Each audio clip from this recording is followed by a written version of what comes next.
Welcome to my channel. आज हम जानेंगे धातु रूप के बेसिक कॉन्सेप्ट्स के बारे में। सबसे पहले कुछ बेसिक टर्म्स की मीनिंग जान लेते हैं। धातु क्या है? क्रिया का मूल रूप, root form of a verb. और क्रिया क्या है? क्रिया से हमें किसी काम या किसी चीज़ की दशा का पता चलता है।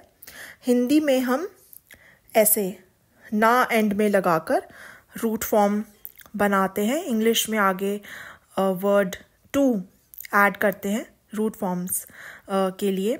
अलग अलग काल या समय की जब हम बात करते हैं, हम इन फॉर्म्स को चेंज करते हैं। जैसे यहाँ हम ना हटा देंगे, यहाँ से टू हटा देंगे। और टेंस क्या है, हम किस कर्ता के लिए यूज़ कर रहे हैं, इन सब चीज़ों को ध्यान में रख के हम अपने फॉर्म्स बनाते हैं। जैसे हिंदी के अगर हम एग्जाम्पल्स ले, पढ़ता हूँ, पढ़ती हूँ, पढ़ रहा हूँ, पढ़ रहा था, पढ़ूँगा, एट्सेट्रा। तो ये सब समय का हमें बोध कराते हैं अलग अलग फॉर्म्स से।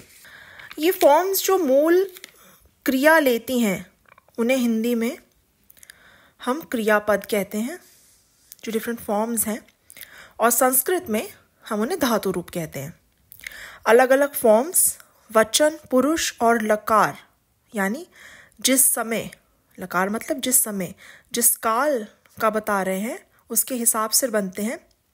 तो जो मूल धातु होती है उसमें हम प्रत्यय, यानी प्रत्यय का मतलब सफिक्स, जो एंड में हम कुछ ऐड करते हैं और नया वर्ड बन जाता है उससे। जैसे हम पठ मूल धातु का एक धातु रूप हमने जैसे पठती बनाया है, ठीक है, कुछ ऐड करा है यहाँ एंड में और उससे एक वर्ड मिला है हमें नया। कई मूल धातुओं में हम आगे उपसर्ग, जिसे इंग्लिश में हम प्रीफिक्स कहते हैं, वो जोड़कर नई धातु भी बना देते हैं और फिर प्रत्यय जोड़कर उसके क्रियापद बनाते हैं। जैसे कि गम धातु एक होती है, गम धातु मूल रूप है। गम का मतलब होता है जाना। तो उसका प्रेजेंट टेंस में अगर हम प्रथम पुरुष एकवचन देखें, इस वीडियो में मैं आगे एक्सप्लेन करूंगी पुरुष और वचन क्या होता है। तो हम प्रथम पुरुष एकवचन जब प्रेजेंट टेंस में गम धातु का यूज़ करते हैं, हम गच्छति का इस्तेमाल करते हैं।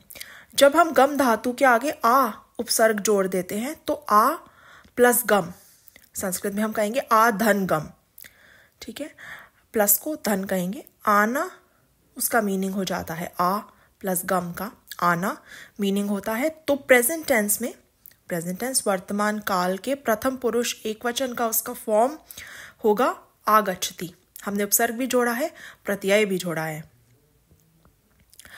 तो अभी हम प्रेजेंट टेंस वर्तमान काल की जो बात कर रहे थे, वो हमारा संस्कृत का लट लकार होता है। लकार का मतलब होता है काल, समय का बताता है ये हमें, हमारी क्रिया किस काल में, किस टाइम फ्रेम में हुई है।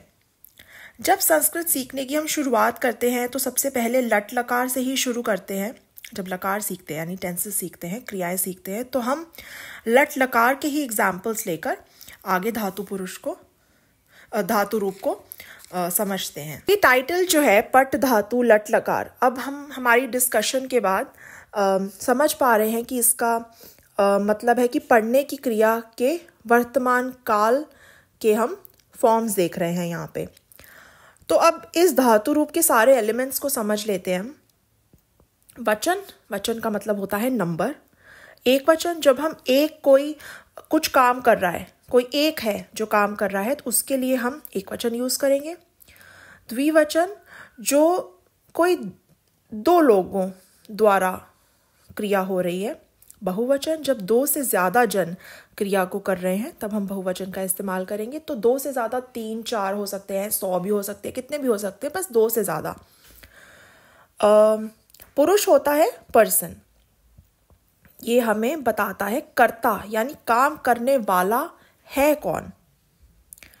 एक बहुत इंपॉर्टेंट बात यहाँ नोट करने वाली ये है कि संस्कृत का जो प्रथम पुरुष होता है वो हिंदी का अन्य पुरुष और इंग्लिश का थर्ड पर्सन होता है। बेसिकली जो भी मैं नहीं हूँ या तुम नहीं है वो प्रथम पुरुष है। ठीक है, संस्कृत में। तो कोई इंसान हो सकता है, ये जानवर, चीज़, जगह, कुछ भी। मैं नहीं हूँ और जिससे मैं बात कर रही हूँ यानी तुम, वो नहीं है। कोई अन्य जिसके बारे में हम बात कर रहे हैं वो हमारा प्रथम पुरुष है। ये ज़रूरी है बहुत ध्यान रखना, क्योंकि यहाँ देखिए अलग अलग पुरुष हमने, अलग अलग फॉर्म्स हमने यूज़ करे हैं उनके। तो अगर आपको क्लैरिटी नहीं होगी तो आप फॉर्म गलत यूज़ कर सकते हैं। ठीक है, तो पुरुष का ध्यान रखना बहुत ज़रूरी है। मध्यम पुरुष होता है यू, इंग्लिश का सेकंड पर्सन। हिंदी में हम इसे मध्यम पुरुष ही कहते हैं। हिंदी में हम 3 तरीके से एड्रेस करते हैं यू को, सामने वाले को जिससे हम बात कर रहे हैं, डिपेंडिंग ऑन उसकी उम्र क्या है, हमारा उससे कैसा रिश्ता है, उसे कितना जानते हैं हम। सो तू, तुम और आप हम अकॉर्डिंगली सिचुएशन के हिसाब से यूज़ करते हैं। संस्कृत में अगर हम एक सिंगुलर बंदे की बात कर रहे हैं या बंदी की, त्वम। ठीक है, 2 लोगों को जब हम एड्रेस करेंगे तो युवाम यूज़ करेंगे। युवाम यानी तुम दोनों, एंड यूयम तुम सब। अब उत्तम पुरुष क्या होता है? हमारा इंग्लिश का जो फर्स्ट पर्सन होता है, यानी जो बात कर रहा है, मैं, और प्लूरल में हम। संस्कृत में मैं को हम कहते हैं अहम, हम दोनों होता है आवाम, और हम सब वयम। तो अगर हमें किसी अन्य के पढ़ने की बात करनी है तो हमारे पास एक ही ऑप्शन है, ये पठती। ठीक है, एक और बहुत इम्पॉर्टेंट बात जो आपको ध्यान में रखनी है वो है कि संस्कृत में धातु रूप हर लकार में वचन और पुरुष के हिसाब से चलते हैं, लिंग के हिसाब से नहीं चलते। जैसे हिंदी में हम लड़के के लिए इस्तेमाल करेंगे पढ़ता है, लेकिन लड़की के लिए हम कहेंगे पढ़ती है। संस्कृत में हम दोनों के लिए ही पठती यूज करेंगे। संस्कृत में लिंग 3 होते हैं, पुल्लिंग, स्त्रीलिंग, नपुंसकलिंग। तीनों में सेम वर्ब फॉर्म्स इस्तेमाल होते हैं। ठीक है, लिंग के हिसाब से डिस्टिंक्शन नहीं होती। यहां मैंने लिखा है वो, ठीक है, इसकी जगह ये, जो हो सकता है या किसी का नाम भी हो सकता है। ये एग्जाम्पल के लिए, एक्सप्लेनेशन के लिए दिया है मैंने, नोट करिए। वो इधर इंक्लूडेड नहीं है पठती में। ठीक है, अगर मुझे कहना होता वो पढ़ता है तो मैं कहती सह पठती, लड़के के लिए सह।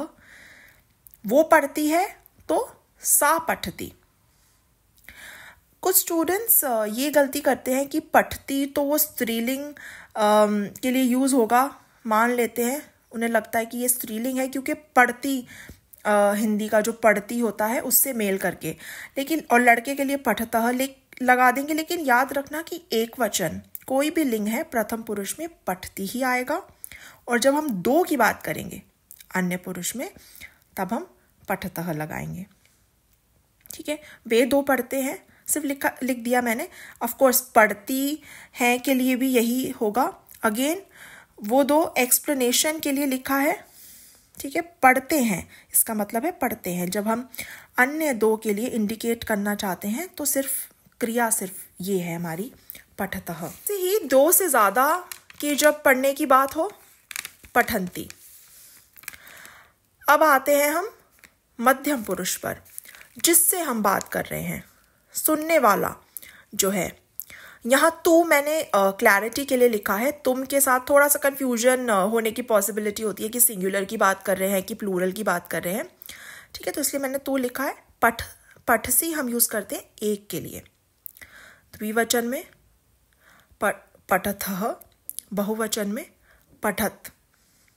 यहाँ 3 सिमिलर साउंडिंग फॉर्म्स हैं, तो थोड़ा प्रोनाउंसिएशन का ध्यान रखिएगा ताकि आप लिख गलत ना दें। पठतः, पठतः, पठत। फिर हम आते हैं उत्तम पुरुष पे, मैं, अहम। ठीक है, मैं अहम होता है, उसके लिए हम पठामी यूज़ करेंगे। हम 2 के लिए पढ़ने की क्रिया जब हमें बतानी है हम यूज़ करेंगे पठावह, और हम सब के लिए पठामह। अब एक और एग्जाम्पल देखते हैं अस धातु का। अस का अर्थ होता है होना। लट लकार में ये फॉर्म्स है हमारे पास, अस्ति स्तः संति, मध्यम पुरुष में असि स्थः स्थ, उत्तम में अस्मि स्वः स्मः। अगेन नोट द प्रोनाउंसिएशन, स्तः स्थः स्थ। जैसे मुझे कहना है मैं अध्यापिका हूं, मैं हो जाएगा अहम, फिर अध्यापिका, हूं के लिए मेरे पास है अस्मि, तो पूरा सेंटेंस हो जाएगा मेरा अहम अध्यापिका अस्मि। कोई मेल टीचर कहेगा अहम अध्यापकः अस्मि। ध्यान रखिए, मेरे एक दो स्टूडेंट्स ने ये मिस्टेक की है, इसलिए मैं ये पॉइंट आउट कर रही हूँ। आप पढ़ता है कहने के लिए पठती अस्ति नहीं करेंगे, नहीं कर सकते। पठती में है इंक्लूडेड है, ठीक है, पढ़ता है।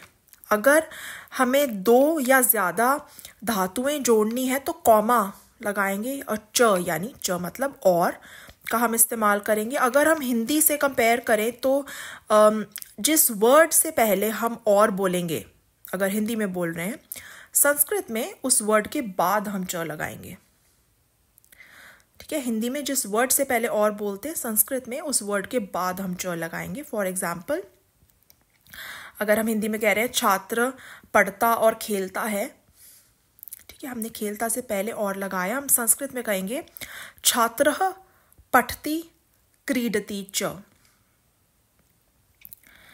अगर हमें सिर्फ है यूज करना है, उस केस में सिर्फ जब है लगाना है तब हम अस्ति का इस्तेमाल करेंगे, ठीक है, तब हम अस्ति के साथ जाएंगे।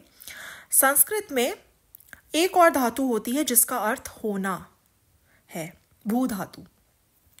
फर्क क्या है कि अस्ति का मतलब होता है, और भवती जो भू धातु का लट लकार में प्रथम पुरुष एक वचन का फॉर्म है, वो उसका मतलब होता है वो होता है भवती, उसका मतलब होता है होता है, ठीक है। अस्ति है, भवती होता है।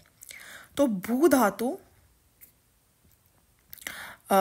हम होता है के लिए यूज करेंगे। अस और भू दोनों के भविष्यत काल फ्यूचर टेंस, जिसको संस्कृत में हम लिट लकार कहते हैं, वो सेम चलते हैं। भविष्यति भविष्यतः भविष्यन्ति, भविष्यसि भविष्यतः भविष्यत्, भविष्यामि भविष्यावः भविष्यामः। क्योंकि है और होता है दोनों का ही फ्यूचर टेंस सेम रहेगा, होगा, है ना, होगा, है का भी होगा, होता है का भी होगा। इसलिए इनका दोनों का, अस धातु और भू दोनों का भविष्यत काल फ्यूचर टेंस, ठीक है, लिट लकार जो है वो सेम चलेगा। तो जैसे भविष्यति भविष्यतः भविष्यन्ति, तो मतलब इसका होगा वो दो होंगे, वो सब होंगे, एंड सो ऑन। यहाँ हमारे पास एक बहुत सिंपल सा एग्जाम्पल है कि कैसे धातु रूप तीनों लिंगों में समान चलेगा। तो पत धातु जिसका अर्थ होता है गिरना का एग्जाम्पल लिया है हमने। नॉट दैट किसी का गिरना कोई अच्छी बात है, बट वही एग्जाम्पल के लिए। तो बालकः पतति, लड़का गिरता है। बालिका पतति, लड़की गिरती है। फलम पतति, फल गिरता है, ठीक है। अगर आप संस्कृत, हिंदी, इंग्लिश या स्पेनिश सीखने के लिए कोई पर्सनल क्लासेस बुक कराना चाहते हैं, कोई पर्टिकुलर टॉपिक सीखने के लिए, या वैसे अगर आपको अपने लैंग्वेज स्किल्स इम्प्रूव करने हैं, तो आप मुझे कांटेक्ट कर सकते हैं। डिटेल्स डिस्क्रिप्शन बॉक्स में है। आप मुझे ईमेल भेज सकते हैं या इंस्टा या ट्विटर पे डीएम कर सकते हैं। होप आपको ये वीडियो धातु रूप की अच्छी लगी हो, हेल्पफुल लगी हो। अगर पसंद आई तो please like, share, comment and subscribe, and thank you so much for watching.